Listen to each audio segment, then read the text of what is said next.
देखो स्टेप्स के ऊपर ही सब सम्स है। अगर आप स्टेप करते हो तो आपका सम्स भी पहले स्टेप करना है फिर पोस्टिंग करना है, इसका रूल है। आप डायरेक्ट पोस्टिंग मत करना, पहले स्टेप करो फिर पोस्टिंग करो, स्टेप करो फिर पोस्टिंग करो। अगर स्टूडेंट ना बहुत लोग फिर पहले क्या करते हैं, पहले पोस्टिंग कर देते हैं फिर स्टेप करने जाते हैं, गलत होने वाला है। पहले आपको वर्किंग करना है, स्टेप में तो वर्किंग करना है फिर पोस्टिंग करना है। ओके, अब ध्यान से सुनना। मुझे बताओ हम लोग कौन है? तो क्या आपके पास कुछ ईयर के स्टार्टिंग में, ईयर का जो स्टार्टिंग है, अभी आपका ईयर का स्टार्ट कब होता है? 1 अप्रैल, बराबर है? हमारा फाइनेंशियल ईयर कब स्टार्ट होता है? 1 अप्रैल। और 1 अप्रैल को आपके पास समझो कुछ डिबेंचर्स बचे हैं। ओके, मतलब आपने लास्ट ईयर कुछ डिबेंचर खरीदे थे, उसमें से कुछ डिबेंचर बच गए, मतलब लास्ट ईयर की क्लोजिंग इस साल की ओपनिंग, समझो आपके पास 500 डिबेंचर बच गए। तो वो 500 डिबेंचर्स को मैं क्या बोलूंगा सर? Opening balance. तो जब भी आपको ओपनिंग बैलेंस का एंट्री करना है तो पहले आपको एक वर्किंग करना पड़ेगा। उस वर्किंग को हम बोलेंगे इंटरेस्ट अक्रूड। क्या सर? Interest accrued.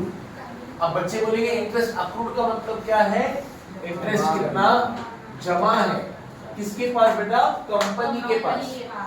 अब ध्यान से सुनो, एक एग्जांपल मैंने अभी बताया था आपको, प्लीज एक एग्जांपल मैंने अभी आपको बताया है। समझो आपका ईयर स्टार्ट हो रहा है अप्रैल से, अप्रैल, मई, जून, जुलाई, अगस्त, सितंबर, अक्टूबर, नवंबर, दिसंबर, जनवरी, फरवरी और मार्च, ये आपका पूरा 12 महीना है। आपको इंटरेस्ट कब मिलना है? जून में, 30 जून को, ये 30 जून है। और कब इंटरेस्ट मिलने वाला है? 31 दिसंबर। और फिर जनवरी, फरवरी, मार्च, ये जो है, फिर अप्रैल में, जून ना, ये सब 3 महीने का और आगे के 3 महीने कब मिलेगा सर? जून। अच्छा, आप मेरे को बताओ, अब मैं यहाँ पर हूँ, यहाँ पे मेरा ओपनिंग बैलेंस है, तो जब भी मुझे ओपनिंग बैलेंस का एंट्री करना है तो मुझे सबसे पहले निकालना है मेरा कितना इंटरेस्ट जमा है। ओके, 1 अप्रैल को मुझे ये चेक करना है मेरा इंटरेस्ट कितना अक्रूड है। ओके, आप बता सकते हो 1 अप्रैल को मेरा कितना इंटरेस्ट अक्रूड रहेगा? 3 महीने का। कैसे?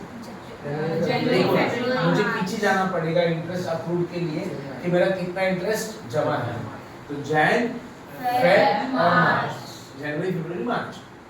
ओके, कब मिला रहेगा सर? मुझे दिसंबर में मिला रहेगा, यहाँ पे देखो ना, दिसंबर मिला रहेगा, तो जनवरी, फरवरी और मार्च, तो 3 महीने का मेरा इंटरेस्ट क्या है?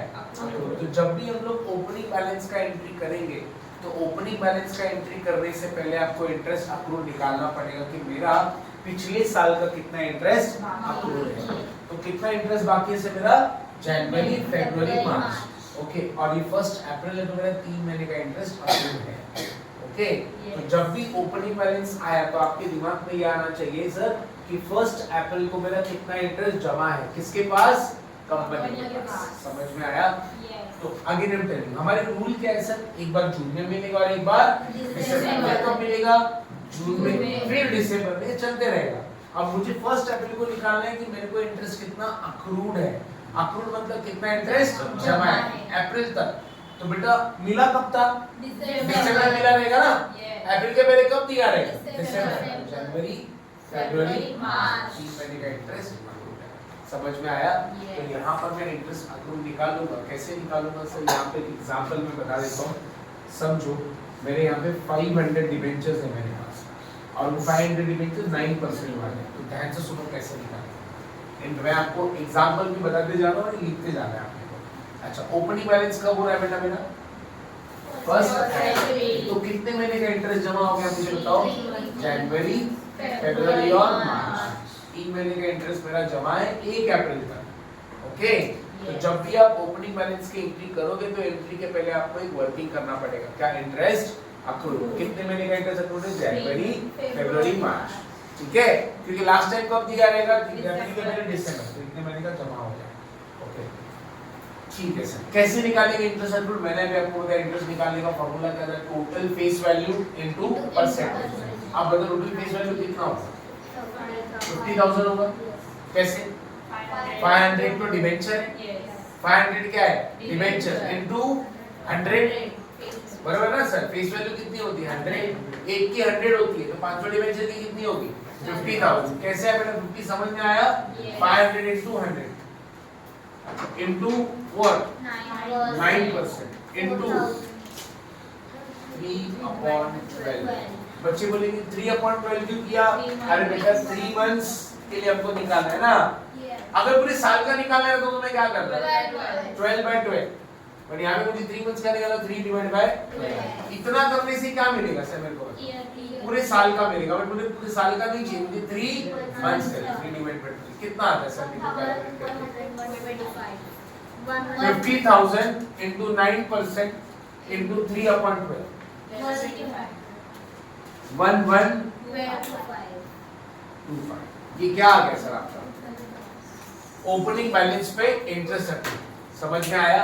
तो जब भी आप ओपनिंग बैलेंस की एंट्री करोगे तो ओपनिंग बैलेंस की एंट्री के वक्त आपको क्या करना है? इंटरेस्ट अक्रूड निकालना चाहिए। इंटरेस्ट अक्रूड क्या होता है कि मैं लास्ट ईयर का, भाई मैं अभी इस साल का ओपनिंग ना, तो लास्ट ईयर का क्लोजिंग, तो लास्ट ईयर का मेरा कितना इंटरेस्ट बाकी है। ओके, तो लास्ट ईयर का कितना बाकी है? जनवरी फरवरी मार्च तक का बाकी है पूरा की। ठीक है? तो जब भी आप ओपनिंग बैलेंस की एंट्री करोगे तो हमें क्या निकालना है? इंटरेस्ट अक्रूड निकालना है। कैसे निकालना है इंटरेस्ट अक्रूड? लास्ट ईयर का आपको चेक करना पड़ेगा कितना इंटरेस्ट मेरा बाकी है। चलो आगे बढ़ते हैं सर। तो ओपनिंग बैलेंस में एक स्टेप लेना है सर, एक ही स्टेप लेना है, इंटरेस्ट अक्रूड। अच्छा अब सुनो ध्यान से, एक मिनट सुनो। समझो मैंने, suppose I am the investor, मैं इन्वेस्टर हूं, मैंने 1 मई को, ध्यान से सुना, कुछ परचेज किए सर डिबेंचर। समझो मैंने 1000 डिबेंचर परचेज किए, परचेज किए सर, मैंने 1000 डिबेंचर खरीदे। ओके, उसी कंपनी का 1000 डिबेंचर मैंने खरीदा। अभी किससे खरीद रहे हैं हम लोग? कंपनी से नहीं खरीद रहे, दूसरे इन्वेस्टर से खरीद रहे। याद रखो, खरीदना और बेचना ये स्टॉक एक्सचेंज में होता है। एक इन्वेस्टर दूसरे इन्वेस्टर को बेचता है या फिर खरीदते हैं आपस में। तो ये मैंने किससे खरीदा रहेगा सर? इन्वेस्टर से। कोई तो इन्वेस्टर रहेगा उस कंपनी का, समझो वैभव है, वैभव ने उस कंपनी का 1000 डिबेंचर था उस कंपनी का, तो मैंने उससे खरीद लिया। इसने क्या किया? सेल किया, और मैंने क्या किया? परचेज। टेल मी सर, अगर मैं परचेज करता हूँ तो मुझे वैभव को क्या क्या पे करना पड़ेगा सर? परचेज कर रहा हूँ ना मैं, तो मुझे सबसे पहले परचेज करते रहे में मुझे जो डिबेंचर की कीमत चालू है उस दिन वो देनी पड़ेगी, और प्लस मुझे एक और चीज देना पड़ेगा, इंटरेस्ट। क्योंकि इसको कंपनी ने इंटरेस्ट दिया नहीं है। इसका इंटरेस्ट कब से बाकी रहेगा मुझे बताओ? इसको भी कंपनी ने कब दिया है? दिसंबर में। तो इसका जनवरी से इंटरेस्ट कंपनी के पास क्या है? जमा है। जनवरी, फरवरी, मार्च और अप्रैल, 4 महीने का क्या है सर? इंटरेस्ट जमा है इसका कंपनी के पास। तो ये बोलेगा सर एक काम करो, मेरे को 4 महीने का इंटरेस्ट आप दे दो। तो कंपनी कब देने वाला है? जून में देने वाला है। तो ये बोलेगा सर मेरे को 4 महीने का दे दो, और बाद में कंपनी से ले लेना सर। मैं फिर से बता रहा हूँ, फिर से सुनना। परचेज के टाइम पे हम क्या क्या पे करेंगे? पहले तो परचेज प्राइस जो उसका कॉस्ट रहेगा वो, और जितने महीने का इंटरेस्ट अक्रूड रहेगा। आप जरा सोचो ना, वैभव ने जनवरी में वैभव के पास था डिबेंचर, फरवरी में भी आपके पास था, मार्च में भी इसी के पास था, और अप्रैल में भी इसी के पास था। 4 महीने का इसका इंटरेस्ट जमा है किसके पास? कंपनी कब देने वाला है? जून में। तो सर ये तो अभी बीच में बेच रहा है ना, मई में बेच रहा है ना सर, बीच में बेच रहा है। तो ये क्या करेगा? कंपनी के पास जा नहीं सकता इंटरेस्ट देने के लिए, ये मुझसे ले लेगा इंटरेस्ट। बोलेगा सर एक काम करो, 4 महीने का इंटरेस्ट मेरे को आप दे दो, आप ओनर बन जाओ, और बाद में जब कंपनी देगी जून में, तब आप जून में कंपनी से ले लेना। समझ में आया? मतलब हम जब परचेज करेंगे तो परचेज के बाद 2 स्टेप होगी। पहला इंटरेस्ट निकालेंगे, और दूसरा डिबेंचर की कॉस्ट निकालेंगे। समझ में आया? ओके, तो परचेज के बाद कितना स्टेप है सर? 2 स्टेप, इंटरेस्ट अक्रूड और इंटरेस्ट अक्रूड कितने मंथ्स का हो रहा है सर? 4 मंथ्स। क्यों? क्योंकि वैभव को जनवरी से लेकर जनवरी, फरवरी, मार्च और अप्रैल का इंटरेस्ट कंपनी ने दिया नहीं है। तो जितना भी इंटरेस्ट बाकी है यहाँ से लेकर यहाँ तक का, जनवरी, फरवरी, मार्च, अप्रैल। अब बच्चे बोलेंगे मई नहीं लिया आपने। अरे मई का फर्स्ट मई को इंटरेस्ट थोड़ी ना मिलेगा। आप सैलरी क्या करोगे? मई का सैलरी 1 मई को ले लोगे। कंपनी में आप जॉब के लिए गए, मई का सैलरी कब मिलेगा पंकज आपको? मई पूरा कंप्लीट होने के बाद। तो यहाँ पे भी कंप्लीट कितना हुआ है? जनवरी, फरवरी, मार्च और अप्रैल। मई अभी कंप्लीट हुआ नहीं। याद रखें इंटरेस्ट निकालते वक्त उस महीने का तभी कैलकुलेट करना है अगर वो महीना कंप्लीट हो गया है। अभी फर्स्ट में है ना, तो 1 2 3 4 महीने का है। समझ में आ गया? यस। तो परचेस के टाइम पे कितना स्टेप लेंगे? हम 2 स्टेप। एक तो जिससे हम खरीद रहे हैं उसको क्या देंगे? उसका परचेस प्राइस और क्या? कितने महीने का इंटरेस्ट? समझ में आया? आओ सेट करते हैं। यहाँ पे लिखेंगे परचेज। अभी प्लीज ध्यान से सुनना। परचेज बेटा मैंने परचेज कितना डिवेंचर किया है? 1000 डिवेंचर। डेट क्या बेटा परचेज का? फर्स्ट में। अच्छा सबसे पहले क्या निकालेंगे?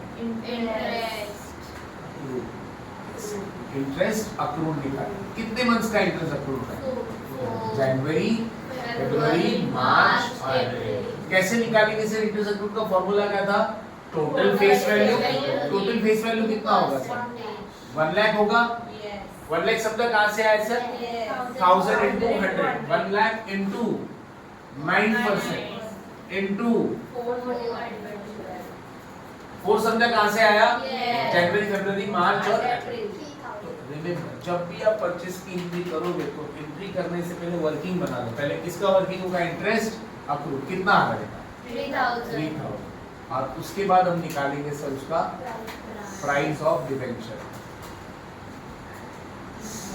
प्राइस ऑफ डिवेंचर सर जो अभी समझने की एग्जांपल ले लेता हूं। 1000 डिवेंचर है उसका प्राइस याद रखो फेस वैल्यू अलग होता है।